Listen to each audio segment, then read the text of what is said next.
Hey, what's up, Agon? Seperti biasa, bagaimana kabar kalian di minggu ini? Semoga semuanya baik-baik saja ya. Yups, One Piece is baik nakaba. Akhirnya kita kembali mendapatkan lanjutan dari manga One Piece chapter setelah seminggu lamanya kita menunggu. Tentu, bocoran kali ini seperti biasa sudah terkonfirmasi langsung oleh pihak terpercaya yakni Peewee dan juga Warsgen Forum. Sebelumnya, Tamagon mengingatkan lagi tentang apa yang terjadi pada chapter lalu yang memperlihatkan tangan kiri dari Raja Bajak Laut Goldie Roger, yakni seorang pria yang selalu menggunakan dua buah kapaknya dalam bertarung muncul di depan dari Luffy dan kawan-kawannya. Ia adalah Scober Gaban. Kita pun akhirnya melihat di mana keberadaan dari kunci rantai Loki yang berada dan sekarang tepat ada di tangan dari Gaban yang akan mengajak duel Luffy dan mengetes kemampuannya apakah dia bisa untuk mencuri kunci itu darinya. Sebelumnya jangan lupa subscribe, like, dan komen nanti untuk bentuk support kalian atas channel ini ke depannya. Jika sudah, terima kasih banyak dan bersiaplah nakama. Tarik jangkar dan mari kita berlayar. One Piece chapter 1140 kita kali ini mendapatkan judul Scober Gaban. Cover story masih seputar perjalanan dari Yamato. Sekarang terlihat Hushu yang menyerang ulti dengan pisaunya. Bocoran pertama yang kita dapatkan pada chapter kita kali ini adalah kembali melanjutkan cerita pada chapter lalu yang memperlihatkan pertarungan dari Luffy dan Gaban di mana saat ini Luffy sangat menginginkan kunci yang dimiliki oleh Gaban dengan tujuan untuk membebaskan Pangeran Loki. Di sini pun terlihat pertarungan dari mereka yang benar-benar sangat jauh kelasnya, di mana Gaban mengendalikan pertarungan dan memukul Luffy berkali-kali. Luffy pun di sini tampak frustrasi, jadi dia menggunakan Gear 5-nya. Sementara itu, Zoro pun bergabung dengan Luffy untuk bertarung, tetapi di sini malah Gaban tiba-tiba menyerah dan memberi mereka kuncinya. Di sisi yang lainnya terlihat Kesatria Suci Gunko menciptakan lingkaran sihir yang disebut dengan Abyss. Dia mengeluarkan lingkaran sihir ini di hutan dan kemudian dia memanggil dua Kesatria Suci baru. Yang pertama bernama Saint Somers dari keluarga Shepherd. Ini adalah keluarga yang sama dengan Jupiter dari Gorosei. Dan yang kedua pria besar dengan rambut panjang, janggut dan juga berkacamata. Pria ini bernama Saint Gillingham dari keluarga Limodive. Nah, menariknya tampaknya ia memiliki kekuatan mythical Zoan Kirin karena ia muncul dalam bentuk hibrida. Di sana pun Samrock bertanya mengapa ada dua Kesatria Suci yang muncul padahal mereka hanya membutuhkan satu. Gillingham kemudian menjelaskan bahwa Samrock harus kembali ke Maria Joa dan di akhir chapter Samrock pun mengatakan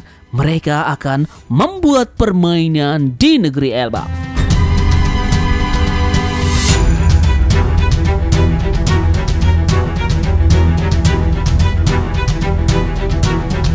Yup, akhirnya pertarungan dilanjutkan kembali antara Luffy yang melawan Gaban, di mana kali ini secara mengejutkan Gabanlah yang mendominasi pertarungan dibanding dengan Luffy. Yup, rumor yang menyebut bahwa dirinya adalah tangan kiri dari Raja Bajak Laut memang bukanlah isapan jempol belaka. Pengalaman dan juga kekuatannya masih benar-benar signifikan ya, walaupun sekarang sudah menginjak di usianya yang sudah tua. Di sini pun Luffy bahkan terdesak dan melakukan rencana mengubah dirinya menjadi wujud Gear 5, ditambah juga dengan bantuan dari Zoro yang ingin membantunya. Nah, di sini sepertinya wujud Gear 5 Luffy lah yang membuat Gaban menyerah dan dia tahu bahwa dia tidak akan sanggup untuk melawan wujud yang seperti itu karena dia pasti sudah mendapatkan desas-desus karena wujud itulah yang bisa untuk mengalahkan Kaido sebelumnya. Jadi tentu saja kunci sekarang berhasil di genggaman dari Luffy dan juga yang lainnya juga akan segera bergabung menuju ke dunia bawah dengan membebaskan Pangeran Loki. Bersiap saja, kali ini Ragnarok akan benar-benar pecah di negeri tersebut. Apa yang akan Loki incar ini pertama kali ya jika dia berhasil bebas? Apakah rencana pertamanya ini akan mengalahkan Akagami Sengs yang sudah menangkapnya untuk pertama kali?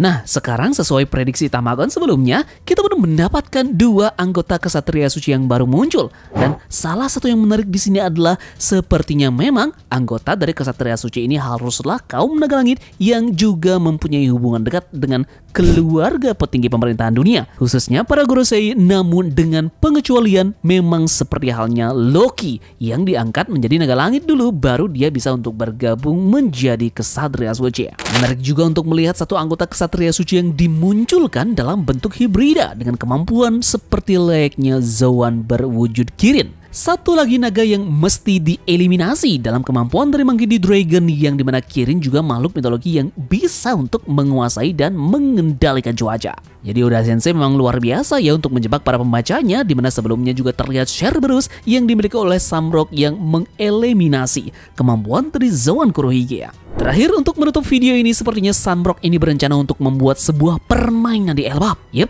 dan coba tebak permainan apa yang sedang dia rancang. Nah, besar kemungkinan permainan tersebut tak jauh-jauh dari permainan berburu manusia lainnya game mengerikan yang ada di Gar Valley. Jadi, para raksasa ini akan dibunuh secara habis-habisan untuk mengancam mereka karena mereka harus berada di dalam naungan pemerintahan dunia.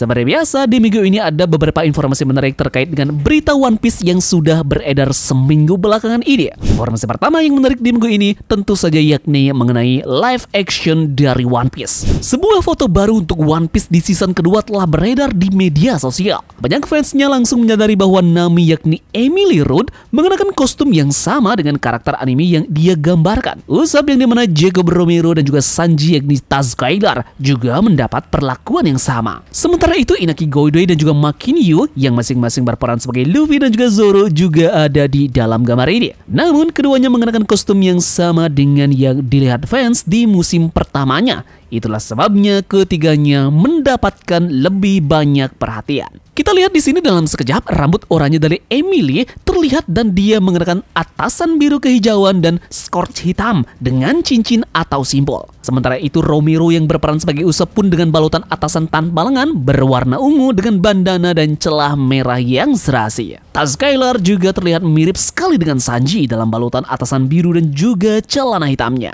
Yep, meskipun banyak yang menyukai kostum dalam live action tersebut, beberapa juga memperhatikan bahwa karakter Emily Rudd digambarkan dengan cara yang lebih tertutup dalam live actionnya. Sementara itu di versi animenya, Nami mengenakan pakaian yang terbuka. Namun meskipun ada perubahan pada pakaian Nami dalam adaptasi live actionnya, hal itu pun tetap tidak menggantikan ciri khas sebagai alur karakternya di One Piece. Yup, dan by the way, One Piece live action season kedua diperkirakan akan debut akhir tahun ini atau pada tahun awal 2026.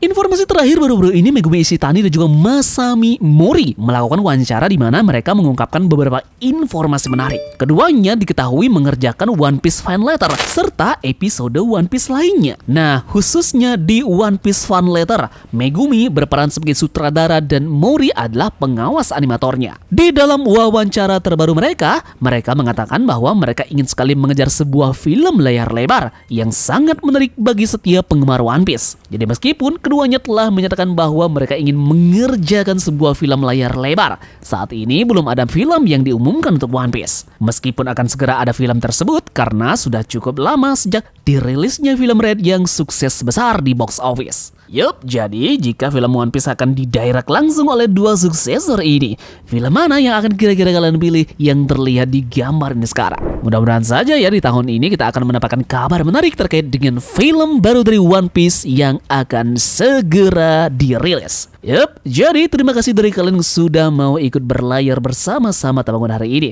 Kita akan berjumpa lagi dalam spoiler lengkapnya besok. Sekian dari Tamagon dan turunkan jangkar. Mari kita berlabuh.